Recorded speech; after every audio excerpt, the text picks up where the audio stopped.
Então, hoje nós vamos tentar entender a diferença entre fé e crença. Por que é importante entender o que é fé? Parece algo trivial para nós cristãos.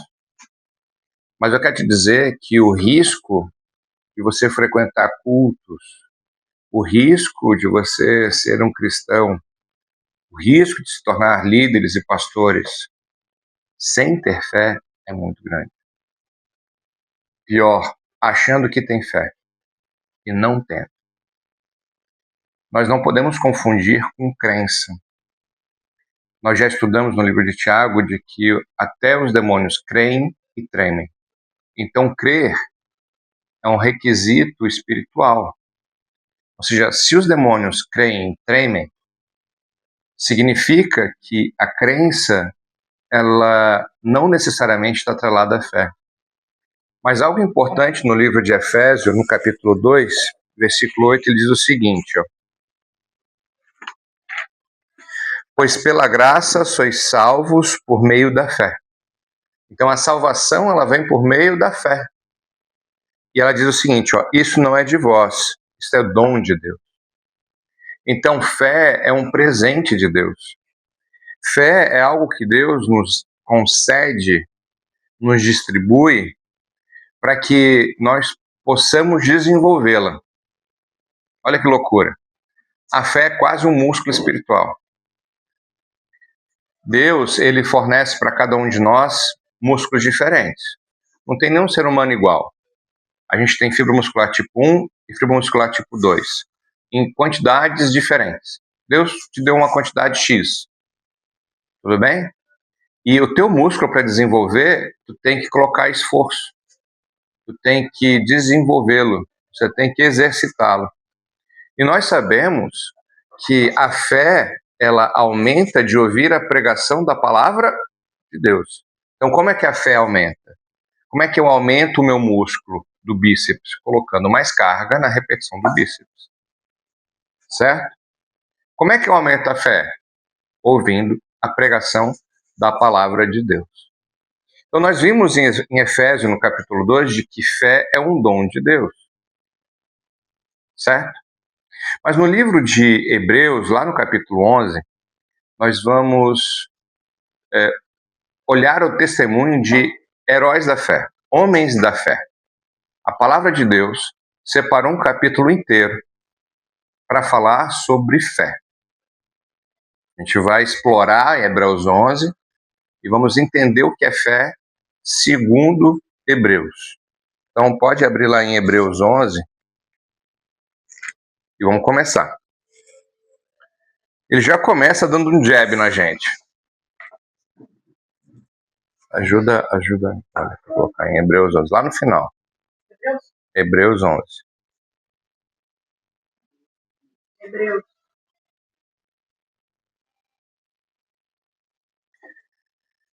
Então, vamos tentar entender algo enquanto acha ali Hebreus. Fé é algo que nasce de Deus e em Deus e vem para nós. Entenderam isso? Fé é algo que nasce em Deus. E a crença nasce no homem. Essa é a grande diferença para vocês nunca mais confundirem. O homem, ele usa o intelecto dele, ele usa a lógica dele e ele desenvolve critérios cognitivos para validar algumas coisas. Isso é uma crença. Certo? Tradução de crença é a utilização formal do seu intelecto cognitivo para você desenvolver uma ideia central. Essa é a definição de crença. Então, a crença é todo o esforço que eu e você fazemos para compreender o mundo à nossa volta. Ok? Fé, não. A fé, ela nasce em Deus. Ela é a sintonia de Deus. Então, o perigo da vida cristã é você ter sabedoria, você ter conhecimento da palavra de Deus, você entender como monta um culto, você entender os ritos de culto, Você entender todos os passos do louvor, de adoração, de oferta, de premissa, você pode dizimar, você pode louvar, você pode ser um levita e tocar, você pode atrair pessoas, ser um evangelista, e mesmo assim não está sintonizado com a rádio de Deus, que libera fé. Sabe por quê? A crença em Deus, a crença na Bíblia, há pessoas que creem porque é lógico. As coisas da Bíblia são lógicas. Bem, ele fala assim, ó, se você não quiser que ele faça mal para mim, para você, então não faça mal para ele. Isso não é lógico? É lógico. Então você usa sua mente, você usa o seu raciocínio, você fala, bem, faz muito sentido eu viver assim. Se eu não fizer mal para alguém, teoricamente, logicamente, essa pessoa não faz mal para mim. Bem, olha como é lógico. Se eu planto o bem, eu vou colher o bem. É a lógica da Bíblia, que é a lei da semeadura.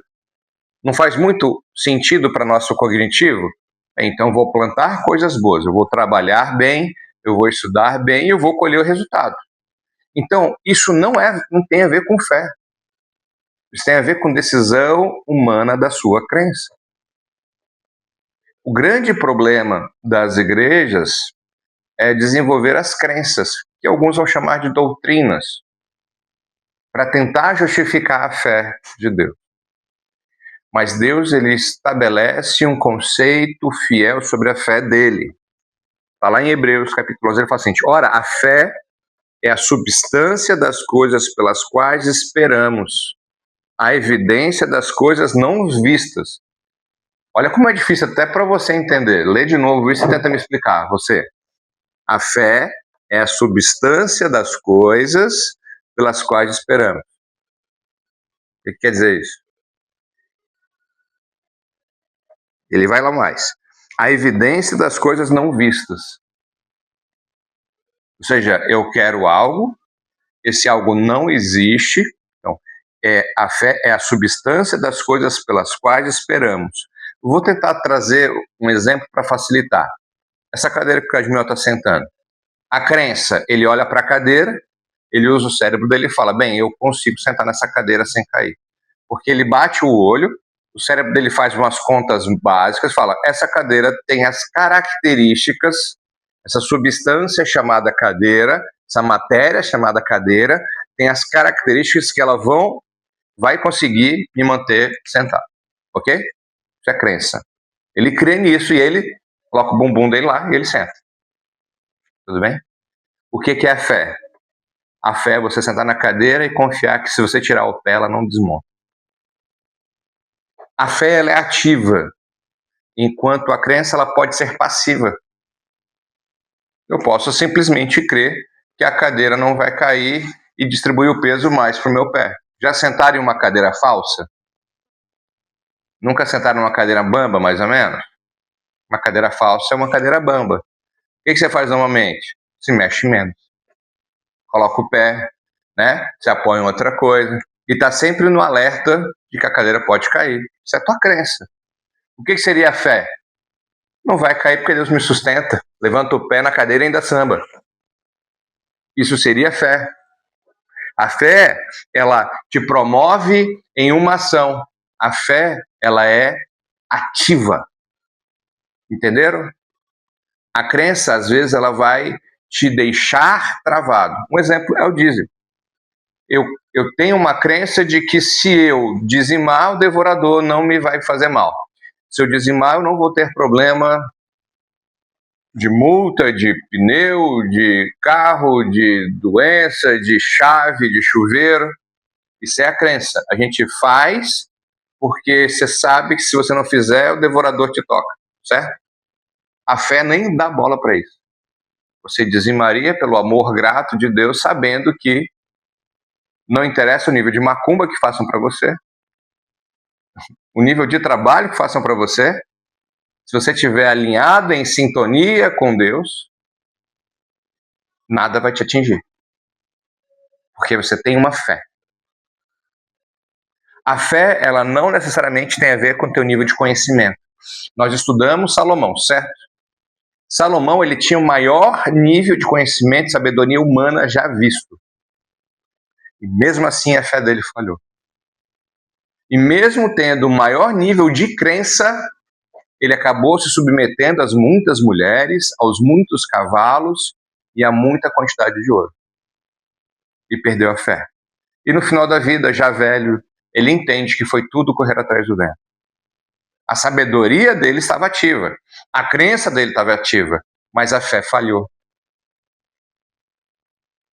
No livro de Hebreus ainda, ele diz assim sobre os heróis da fé: através da fé, entendemos que os mundos foram moldados pela palavra de Deus. Então foi pela fé que Deus moveu e criou tudo. De modo que as coisas que são vistas não foram feitas das coisas que aparecem. A fé é algo que transcende a matéria. A fé, ela transcende ao problema. E ele vai dar vários exemplos. Pela fé, Abel ofereceu a Deus um sacrifício mais excelente do que Caim. Não está falando que Caim ofereceu um sacrifício ruim. Está dizendo que pela fé, a sintonia do rádio de Abel estava sintonizado perfeito com o rádio de Deus. Fé. Enquanto que Caim não estava, tinha ruído. Ele fez para ganhar o favor de Deus. Entende? Caim ofereceu um sacrifício por crença. Ele falou, eu vou fazer porque com isso eu vou me relacionar com o Criador. Ok? Muita gente vem para o culto para isso. Eu vou para o culto para me relacionar com Deus.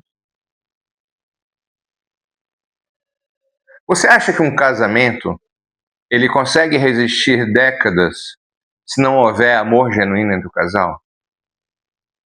Vocês já viram falar sobre casamento por conveniência? É a crença. Um casamento por conveniência é a crença. Vou fingir que eu estou casado contigo, tu finge que está casado comigo, e a gente vai fazendo as coisas, a gente vai ter festa junto, né? Resolve o aniversário dos filhos e está tudo certo, mas o trem parece que não decola, né? O negócio não roda, a roda não gira. Agora, um casamento com amor, ele vai passar, inclusive, por tribulações. Mas em todas as tribulações ele vai plantar, vai suplantar e vai passar por eles, ok? Entenderam? Sim? Então, pela fé, Abel ofereceu a Deus um sacrifício mais excelente do que Caim, pela qual alcançou o testemunho de que ele era justo. Depois fala, pela fé, Enoque foi transladado para não ver a morte. Então, a fé faz com que a tua oferta, independente da quantidade, seja aceita. Ok? Pilar da fé. A fé faz com que Deus te aprove.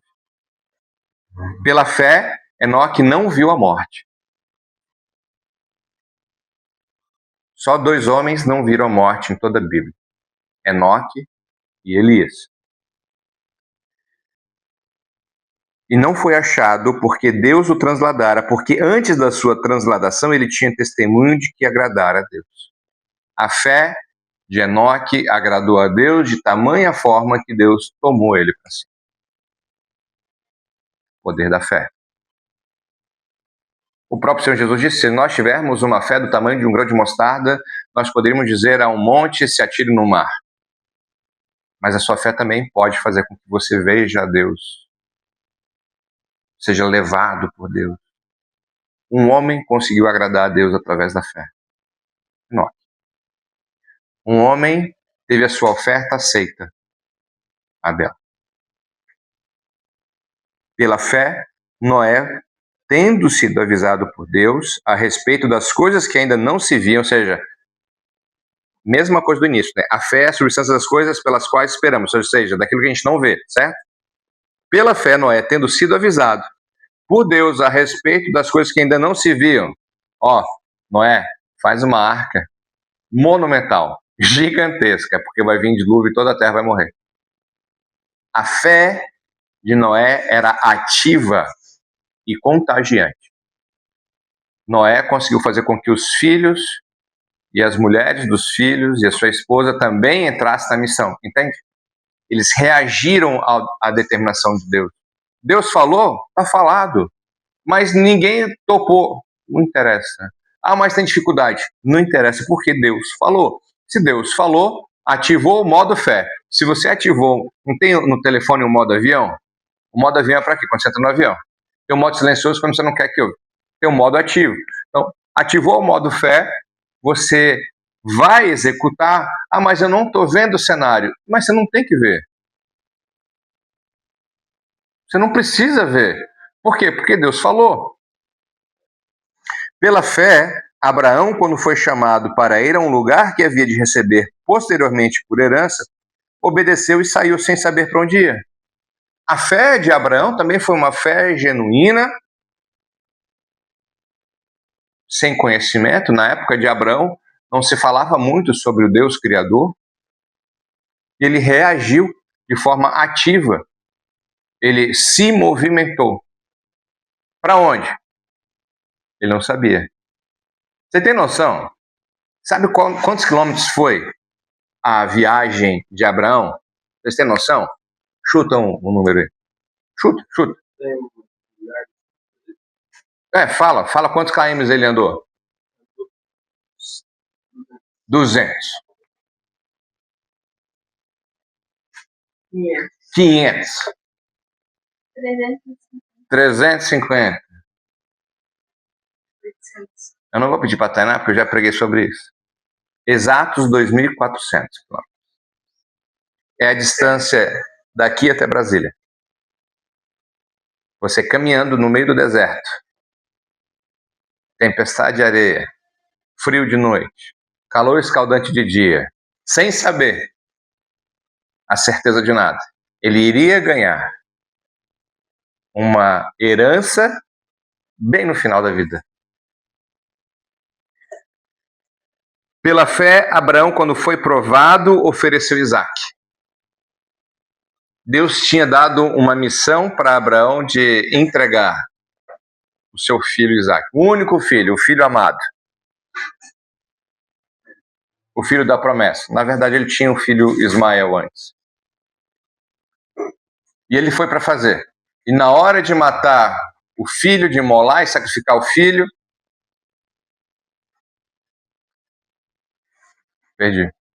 Na hora de sacrificar o filho, Isaac, na hora de sacrificar o filho, o anjo, Deus mandou parar e foi provido o holocausto. A oferta apareceu, a ovelha apareceu, o carneiro apareceu. Pela fé, Isaac abençoou Jacó e Esaú. Pela fé, Jacó, quando estava próximo da morte, abençoou ambos os filhos de José e adorou, reclinando-se sobre o seu cajado. Pela fé, José, ao morrer, fez menção da saída dos filhos de Israel e deu ordem acerca de seus ossos. Pela fé, Moisés, quando nasceu, foi escondido 3 meses.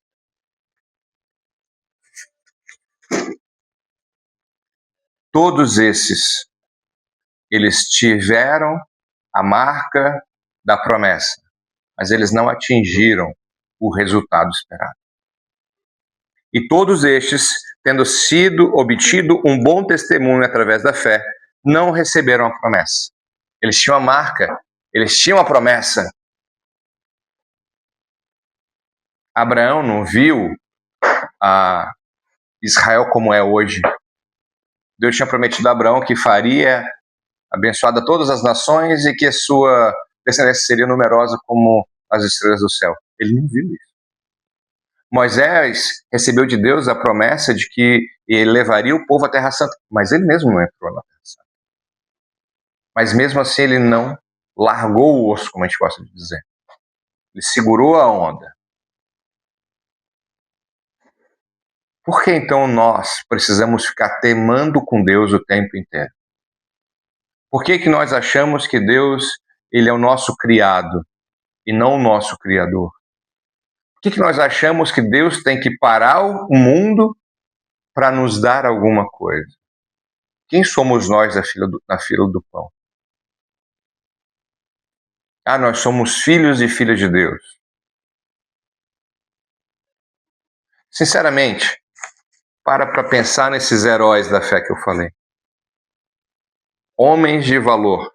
Homem que foi transladado, levado ao céu. Será que de alguma forma Deus se agrada do nosso copo de fé? Nós, naturalmente, tendemos a nos afastar de Deus e tendemos a confiar apenas na nossa crença.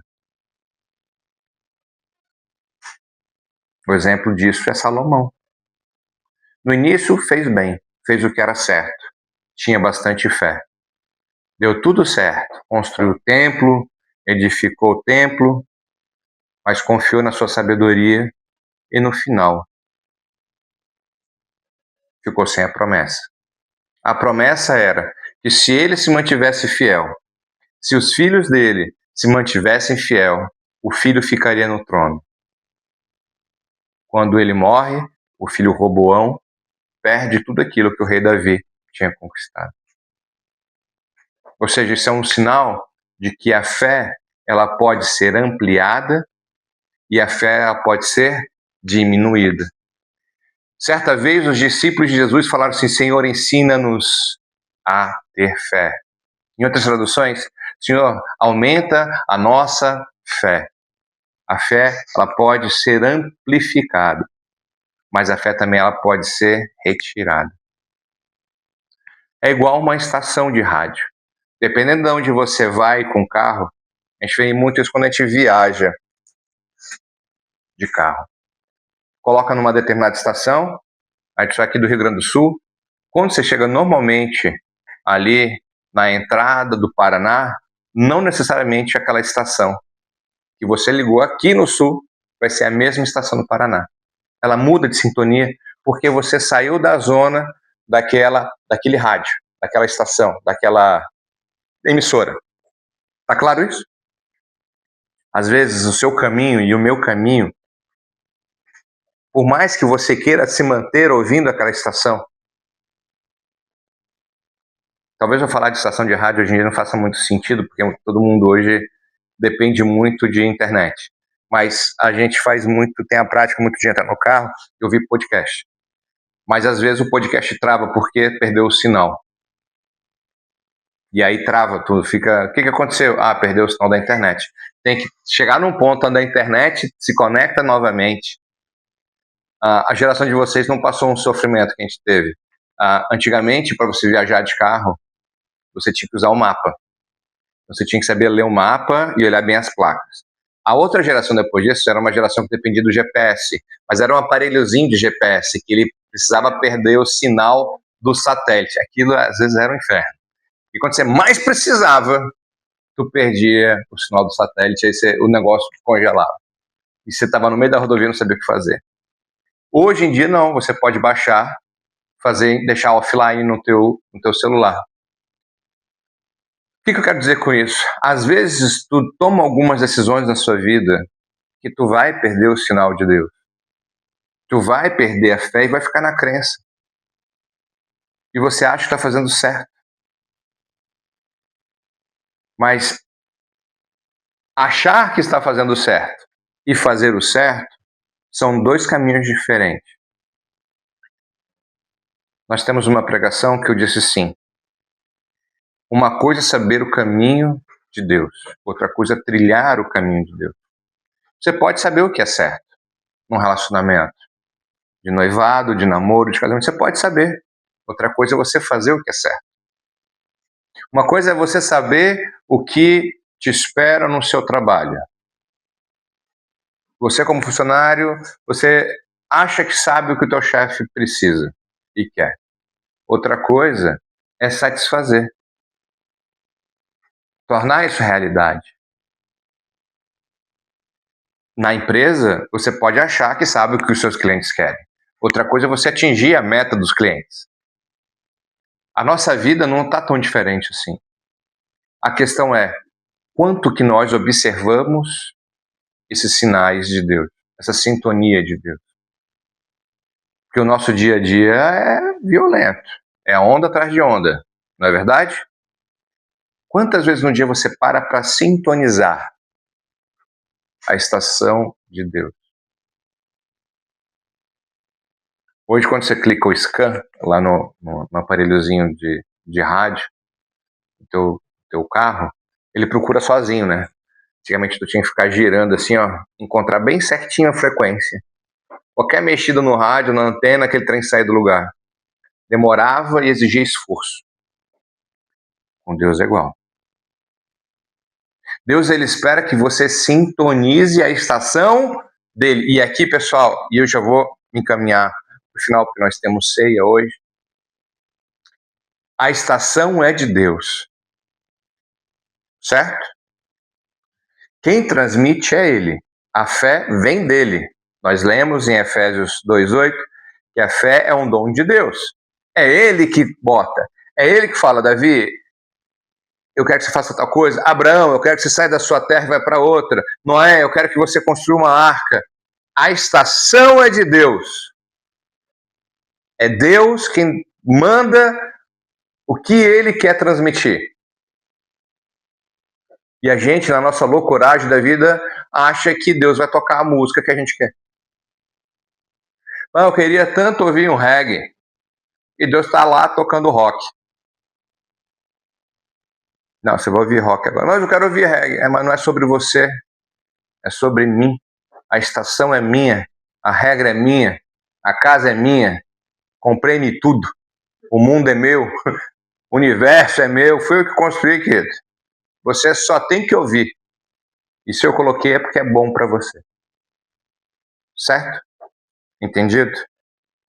Cabe a nós sintonizarmos a frequência exata do que Deus quer para a sua e para a minha vida. Mas, pastor, eu não estou ouvindo. Não está sintonizando. Deus, ele nunca se calou. Nós é que sintonizamos errado. Nós achamos que temos a nossa crença. E cuidado com a hipergraça atual. Achar que tudo que você faz, Deus aprova. Que tudo que você faz, Deus recebe. Lembra, foi pela fé que Abel recebeu o agrado de Deus, porque a oferta que Abel deu foi uma oferta mais excelente do que a de Caim. Porque teve fé. Não é sabor fé, hein? Tô pegando a trend do momento aí. Fé é uma coisa. Sabor fé é crença. Crença é sabor fé. Se a senhora não está acostumada com a trend do momento, é o seguinte. Já comeu picanha? Perfeito. Grava na memória. Picanha. Aí você vai comprar um salgadinho. Sabor picanha. Não é a picanha lá dentro triturada. É só o sabor picanha. Tá? Então, fé é fé. Crença é você criando para se conectar com Deus. E a crença, ela é racional. Tranquilo? Pastor, você está me dizendo que eu não vou usar, então, o meu intelecto? Não, você tem que passar pelo intelecto. Mas você tem que depender de Deus. Você faz o que tem que fazer, mas a dependência é de Deus. Lembra os 3 requisitos para ser rei? Deus, ele colocou, antes de existir rei em Israel, ele falou 3 coisas. Não tenha muitas mulheres, não multiplique as vossas mulheres, para que as mulheres não tragam cultura diferente, conhecimento diferente, e tendo conhecimento diferente, você queira testar coisas que não é para testar. Eu não preciso experimentar drogas ilícitas para saber que elas vão me viciar. Eu não preciso pular da ponte de cabeça para saber que eu vou me arrebentar no final dela. Você tem que usar o intelecto. Não multiplique os vossos cavalos. O que Deus está dizendo assim, ó, não dependa da sua construção. Não dependa do seu exército. Dependa de mim. Se você não tiver arma, mas tiver uma pedra, eu te faço derrubar um gigante. Lembra dessa historinha? Tinha um exército para lutar com um gigante. Ninguém quis lutar. Foi preciso vir um pastorzinho de ovelha, e é pastorzinho mesmo, porque a palavra de Deus diz que ele era esquecido, ele era pequeno, ele era rejeitado, e ele foi usado por Deus, mesmo tendo um exército inteiro, o pastorzinho foi usado, quiseram dar uma armadura para ele, ele não conseguiu nem andar, ele falou, vou nas pedrinhas mesmo. E pegou 5 ainda. Só usou uma. E o gigante cai. Não tem a ver com o tamanho de exército. Não tem a ver com a quantidade de faculdades que você tem. Não tem a ver com a quantidade de mulheres que você tem. Tem a ver com dependência. Deus fala, é para ter uma mulher só. Deus fala, pode ter exército, o país tem que ter exército, tenha proteção na sua casa, coloque muro, coloque câmeras, mas a dependência tem que ser de Deus. Você pode não ter muro nenhum e Deus cegar a visão do ladrão e você nunca será roubado. E o vizinho tem um muro gigante, tem um monte de cachorro e o ladrão ainda entra lá. A dependência de Deus. E por último, ele alerta o rei, não tenha muitos ouro. Ou seja, não dependa da força do seu dinheiro. Você tem que ter dinheiro sim. Você tem que prosperar sim. Mas quando você acha que você tem dinheiro demais, você pode ficar tão pobre que a única coisa que você vai ter é dinheiro. Todo mundo vai embora, sua família vai embora, e você fica sozinho. Então, muita atenção às regras que Deus coloca.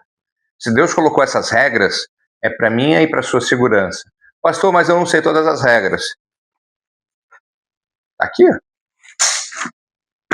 Começa o quanto antes. Lembra que nós lemos no livro de Josué? Medita nessa lei de dia e de noite. Não se desvie nem para a direita e nem para a esquerda. Se mantenha fiel. Se mantenha buscando.